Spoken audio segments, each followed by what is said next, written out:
യഥാർത്ഥത്തിൽ രാഷ്ട്രീയ വിഷയങ്ങളെ നിങ്ങൾ മനസ്സിലാക്കുന്നില്ല.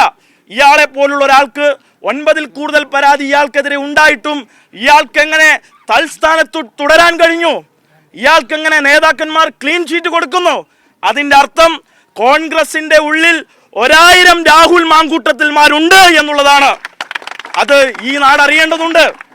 അങ്ങനെ അറിയേണ്ട അവസ്ഥയിലേക്ക് ജീർണിച്ച രാഷ്ട്രീയമായി ഇന്ത്യൻ നാഷണൽ കോൺഗ്രസ് കേരളത്തിൽ മാറിയിരിക്കുന്നു.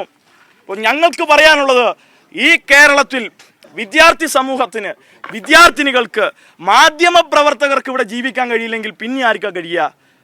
കേരളത്തിലും പൊതുവിലും എല്ലായ്പ്പോഴും ഏറ്റവും സക്രിയമായി ഈ നാട്ടിലെ ജനാധിപത്യ വ്യവസ്ഥയെ സംരക്ഷിക്കാൻ വേണ്ടി ഇടപെടുന്ന മാധ്യമ പ്രവർത്തകർ, ആ മാധ്യമ പ്രവർത്തകരിലെ സ്ത്രീ റിപ്പോർട്ടർമാരോട് ചാനൽ ഭേദമന്യേ, നമ്മളിപ്പോൾ ചാനൽ മാറ്റൂല, 100 ചാനൽ ഉണ്ടെങ്കിൽ ആ 100 ചാനലിലും ഇയാൾ ഓരോ മാധ്യമ പ്രവർത്തകർക്കും ഇത്തരത്തിൽ മെസ്സേജ് അയക്കുന്നു, അവരെ വേട്ടയാടുന്നു എന്നുള്ളതാണ് ശരി.